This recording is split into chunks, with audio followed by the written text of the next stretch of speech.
Buenos días, mis hermanos, el Señor les bendiga. Les saludo con un versículo que está en Isaías 48. Sécase la hierba, marchítese la flor, mas la palabra del Dios nuestro permanece para siempre. Gloria al Señor. Mis flores estaban lindas hace 2 semanas, hoy se han marchitado, pero la palabra de Dios sigue viva y eficaz. Gloria al Señor. Así es que con gozo abra su Biblia en Primera de Crónicas, capítulo 13. Vamos a estar viendo en esta mañana el capítulo 13 y el capítulo 14. Feliz domingo para cada uno de ustedes. Y vamos a leer la palabra del Señor como está escrita, siempre honrando al Padre, al Hijo y a su Santo Espíritu. Y dice así su palabra. El título es: David intenta llevar el arca a Jerusalén. Entonces David tomó consejo con los capitanes de millares y de centenas y con todos los jefes. Y dijo David a toda la asamblea de Israel: si os parece bien y si es voluntad de Jehová nuestro Dios, enviaremos a todas partes por nuestros hermanos que han quedado en toda la tierra de Israel y por los sacerdotes y levitas que están con ellos en las ciudades y ejidos, para que se reúnan con nosotros y traigamos el arca de nuestro Dios a nosotros. Porque desde el tiempo de Saúl no hemos hecho caso de ella. Y dijo toda la asamblea que se hiciese así, porque la cosa parecía bien a todo el pueblo. Oremos. Padre que estás en gloria, precioso Dios, excelso, santo, amado, divino Dios, en cuya presencia estamos.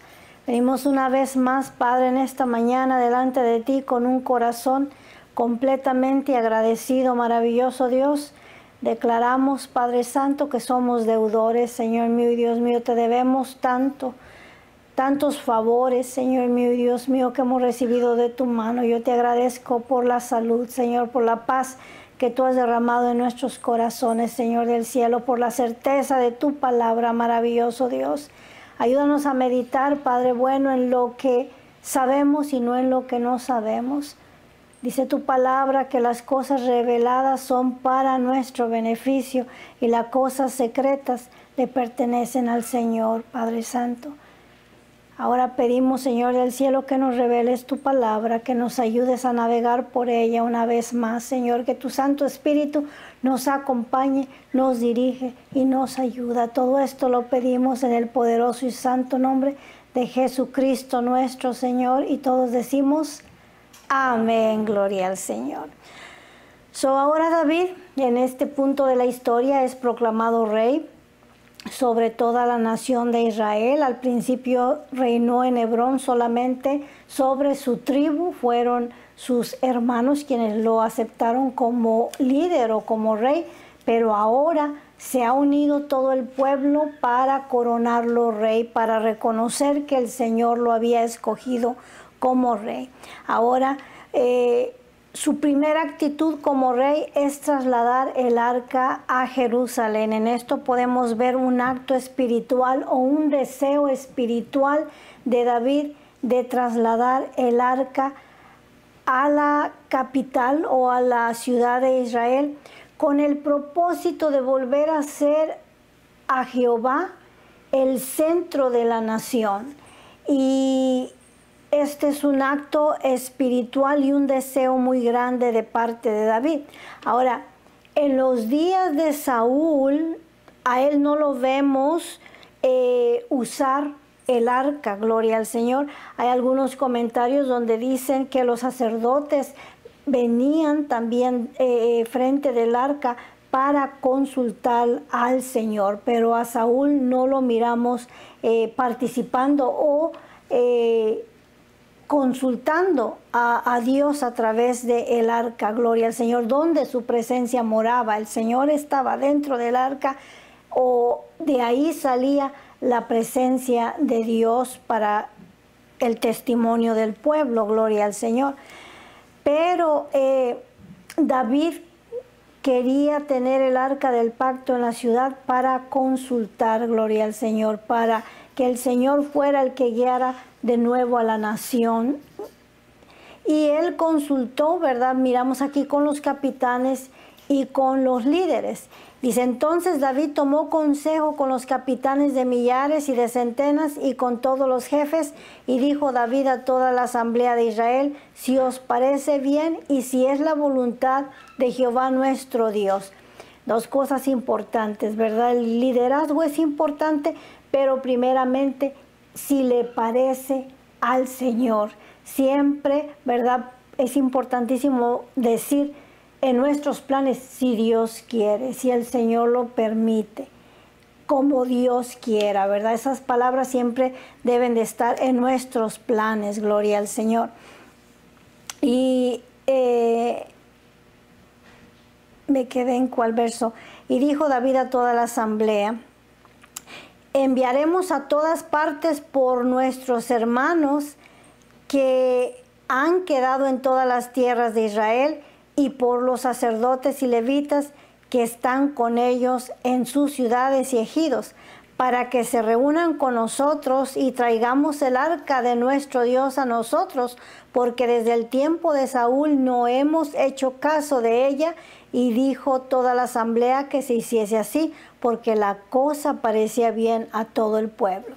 Esto ya lo vimos también anteriormente, segunda de Samuel capítulo 6, lo estudiamos con detalles. David propone una gran asamblea. Si les parece bien a ustedes, y todos estuvieron de acuerdo que sí, y al Señor, vamos a llevar el arca a Jerusalén para que repose ahí en la ciudad, gloria al Señor. Si le parece bien al Señor, vamos a llevar el arca del pacto. Y el arca había sido capturada anteriormente por los filisteos, y esto ocurrió durante el reinado de Saúl. A él fue que los filisteos vencieron y le quitaron el arca. Ellos habían tomado el arca del pacto como un amuleto o como un amuleto más mágico para que los acompañara, ¿verdad?, en la batalla.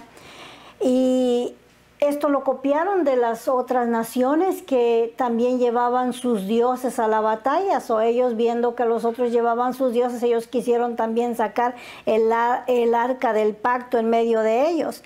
Pero Dios no es un amuleto, ¿verdad? La presencia de Dios estaba en el arca, pero era la actitud de ellos, como ellos miraban a Dios, como un amuleto de buena suerte, en pocas palabras. Ahora, ellos estaban seguros que cuando los filisteos escucharan que ellos habían sacado el arca del pacto a la batalla, los filisteos iban a salir corriendo. Pero en vez de correr, el arca fue capturada por los filisteos porque tuvo un efecto negativo en vez de un efecto positivo. Los israelitas dijeron, cuando miren que hemos sacado el arca y que Dios es todopoderoso con nosotros, van a correr. Pero los filisteos dijeron, al escuchar el estruendo de los israelitas gritar a causa de la presencia del arca, dijeron, ellos han traído sus dioses con ellos, debemos de pelear con todo lo que tenemos. Y pelearon con todas sus fuerzas y vencieron al pueblo de Israel, y lo más terrible fue que se llevaron el arca del pacto. Ahora, recordamos que la comenzaron a llevar, ¿verdad?, los filisteos el arca a diferentes ciudades, y donde quiera que el arca llegaba, la gente se enfermaba, se llenaba de tumores o de enfermedades malignas. Finalmente quisieron llevar el arca a Ecrón, que era una de las ciudades de los filisteos, y en esta ciudad se negaron por completo. Dijeron, ni lo pienses, al mirar la mortandad de otras gentes, ¿verdad?, a causa de tener el arca del pacto en medio de ellos. Fue ahí donde decidieron regresarle el arca del pacto al pueblo de Israel, ¿verdad? Ellos tomaron 2 vacas recién paridas para trasladar el arca, e hicieron también una carreta nueva, ¿verdad?, donde poner el arca del pacto. Y entre ellos hicieron su comité y dijeron, bueno, si las vacas toman rumbo a la ciudad de los israelitas, sabremos que estamos haciendo lo correcto en regresar el arca. Pero si las vacas solamente dan vuelta y no se quieren ir, es que no debemos de regresar el arca. Y hicieron la prueba y las vacas tomaron el lugar yendo para la ciudad de los israelitas. Algo inusual, algo anormal. Una vaca parida en sí no abandona a su cría, pero obviamente esto era de Dios, de que los filisteos regresaran el arca del pacto. Y la gente de Bet-Semes, cuando miraron venir las vacas con el arca, se regocijaron en gran manera. Hubo emociones revueltas entre la gente al mirar, ¿verdad?, que algo tan valioso para ellos había sido recobrado, gloria al Señor. Pero algunos curiosos, ¿verdad?, querían mirar lo que había dentro del arca y la abrieron y murieron aquel día, ¿verdad? Según el relato de Segunda de Samuel, capítulo 6, nos dice que murieron de 21,000 habitantes de aquella ciudad, 70 de ellos murieron a causa de la curiosidad. Y después de ahí, ¿verdad?, trasladaron el arca a Kiriat Jearim, que estaba a unas 4 o 5 millas de Bet-Semes. Y ahí estuvo estacionada, digámoslo así, el arca del pacto por un buen tiempo, hasta que David, ¿verdad?, acató o sintió en su corazón trasladar el arca a Jerusalén.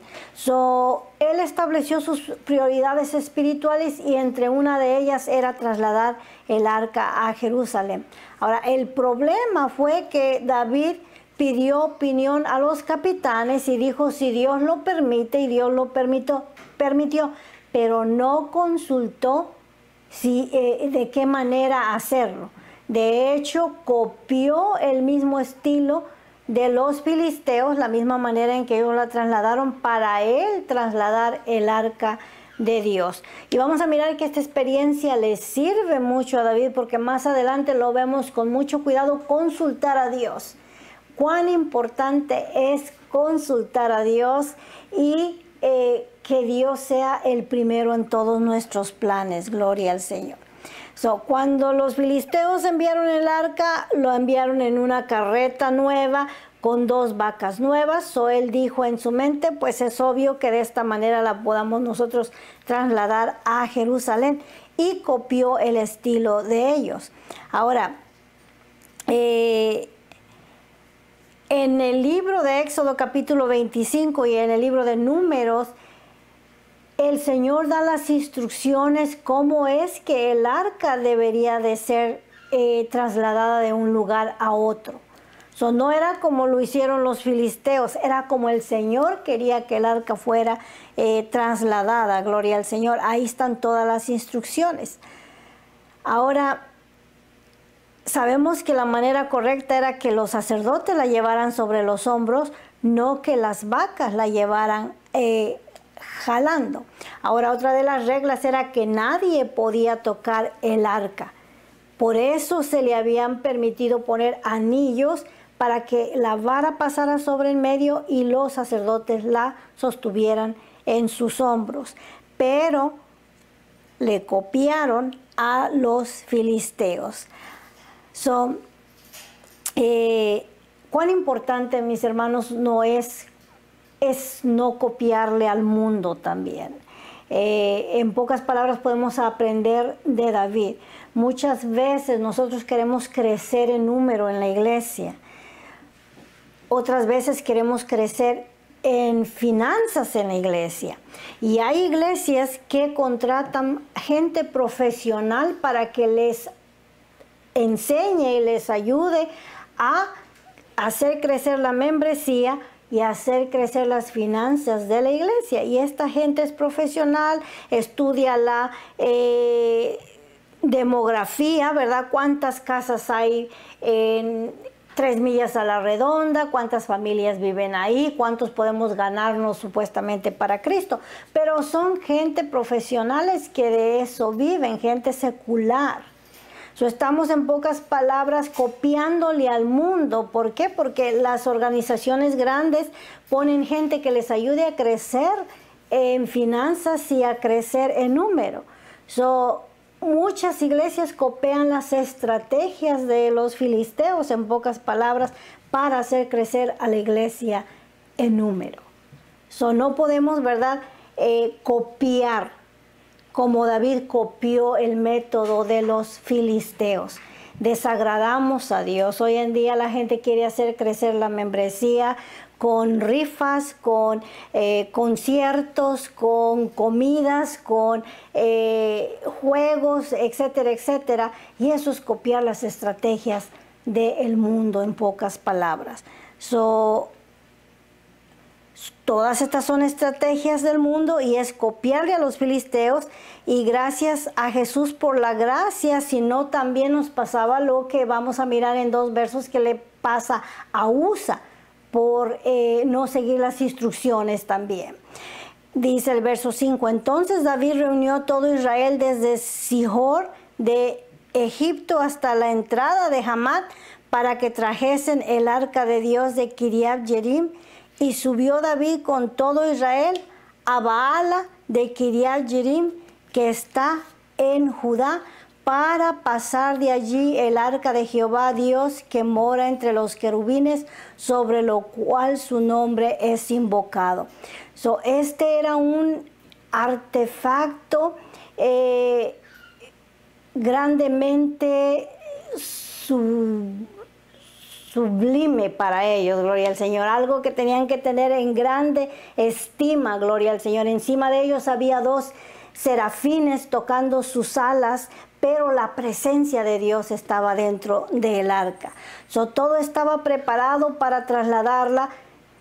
Leemos en el capítulo 6 de Segunda de Samuel cuántos miles de sacerdotes y gente invitada que se reunió en ese lugar para trasladar el arca, gloria al Señor. Dice, llevaron el arca de Dios de la casa de Abinadab en un carro nuevo, copia de los filisteos. Y Usa y Agio guiaban el carro, y David y todo Israel se regocijaban delante de Dios con todas sus fuerzas, con cánticos, arpas, salterios, tamborines, címbalos y trompetas, gloria al Señor. Esta es una de las asambleas, ¿verdad?, de la cual a mí me hubiera gustado ser parte.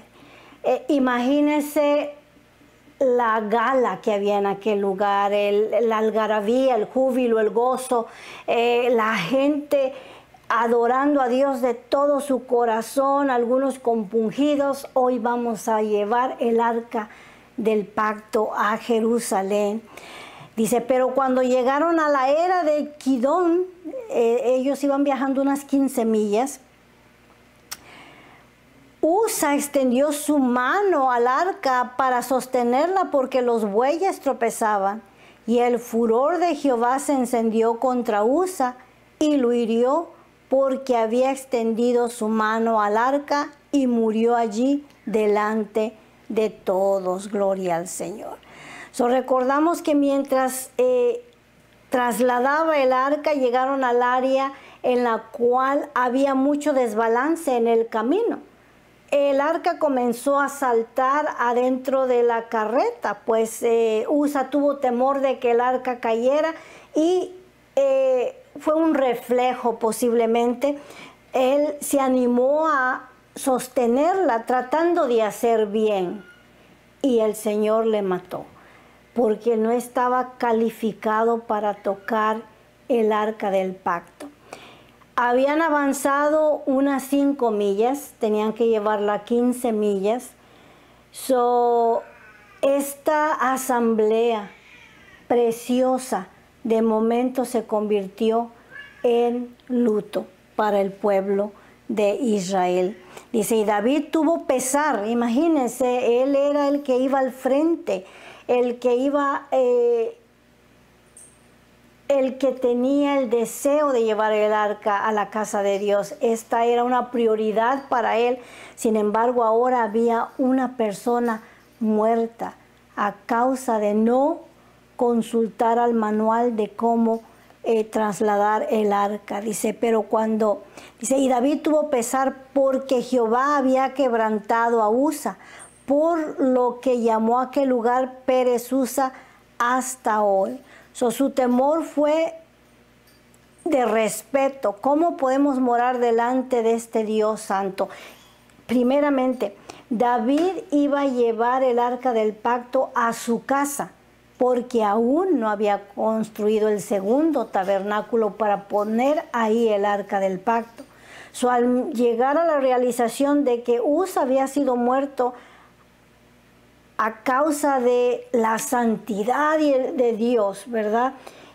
La reverencia que debería de haber tenido delante de la presencia de Dios, él dijo, no puedo yo llevar el arca de Dios a mi casa.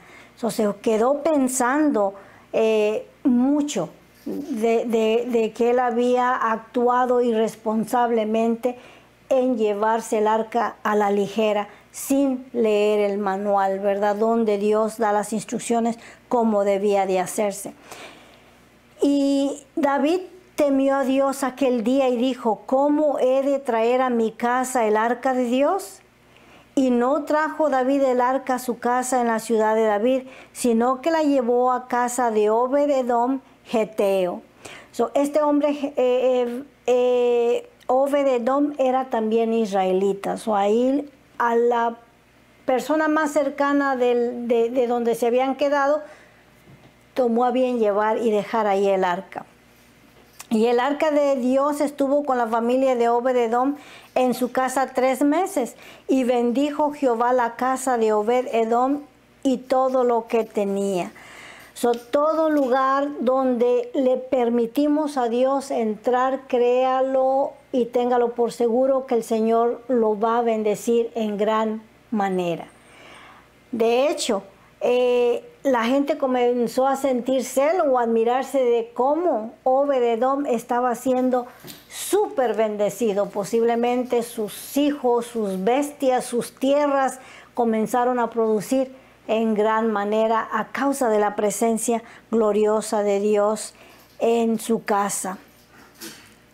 Ahora, en esta ocasión, David no va a llevar el arca a su casa, sino que tiene que ir a leer el manual primero. Ahora, cuando usted compre cualquier cosa, si no quiere usar el manual, no lo use ahí, aunque le sobren partes. Pero cuando se trata de las cosas de Dios, hay que leer el manual, hay que preguntarle al Señor cómo es que quiere que hagamos las cosas. Gloria al Señor.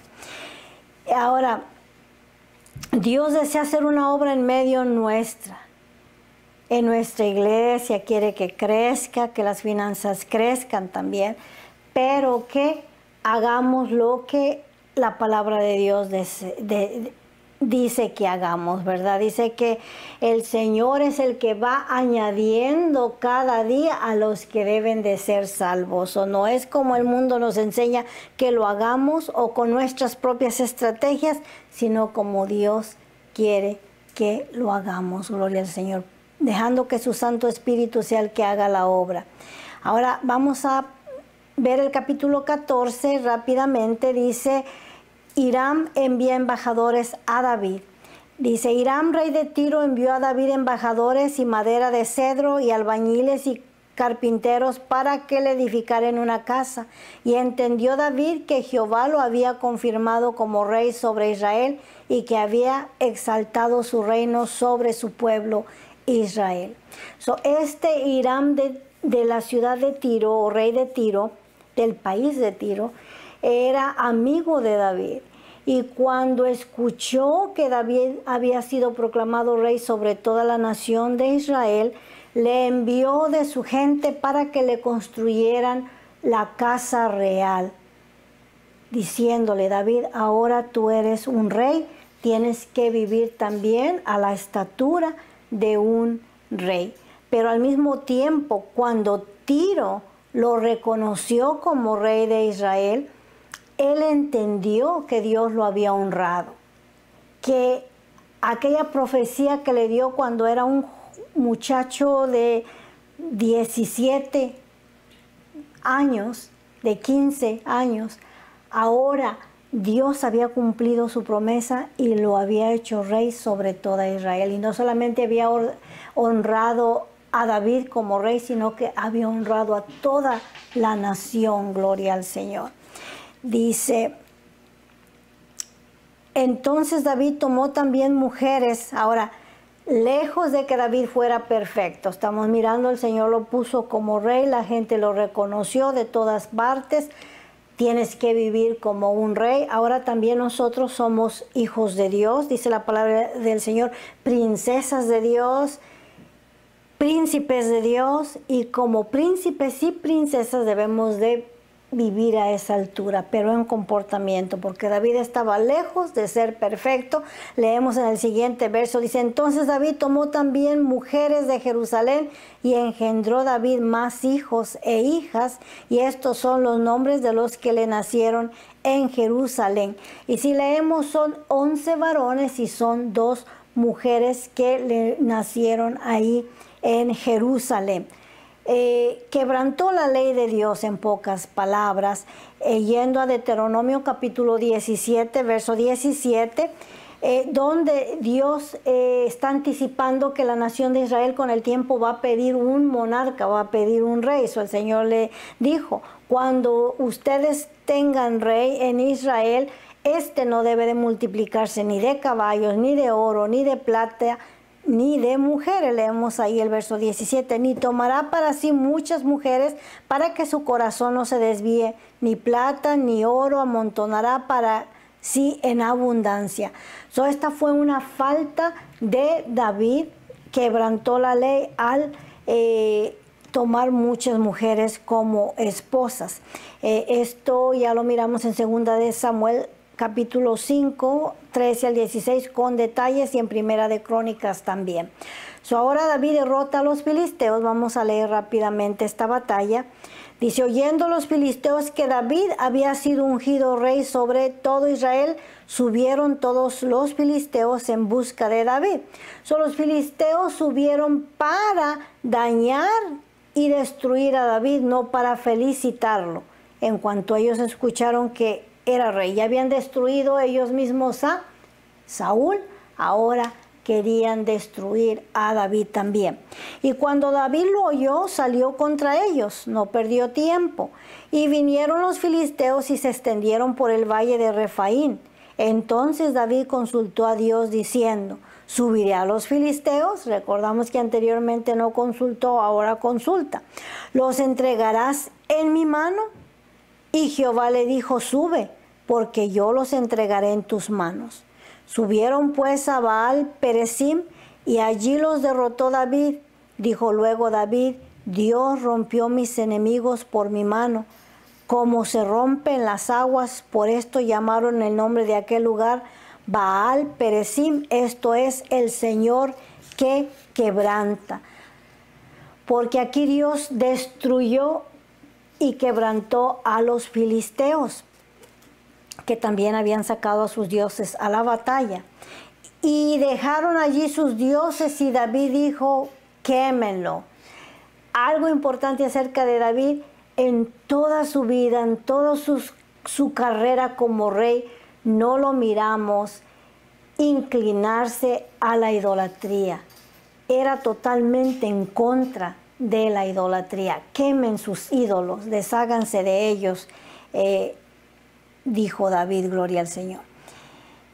Y volviendo los filisteos a extenderse por el valle, David volvió a consultar a Dios, y Dios le dijo, no subas tras ellos, sino rodéalos para venir a ellos por delante de las balsameras.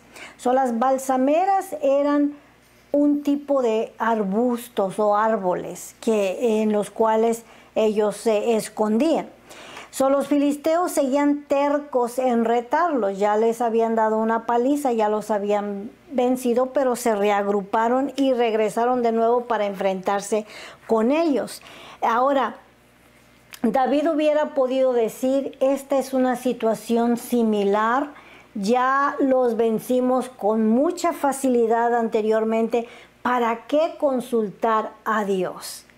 Y eso es en lo que nosotros fallamos muchas veces, porque miramos lo lógico, decimos, bueno, es lo mismo, ya Dios me dio la victoria anteriormente, so Dios me va a dar la misma victoria una vez más. David no se confió. David fue y volvió a consultar al Señor. No dijo, esto es obvio. Solamente hay que entrarle a los moquetazos y vamos a volver a ganar. No.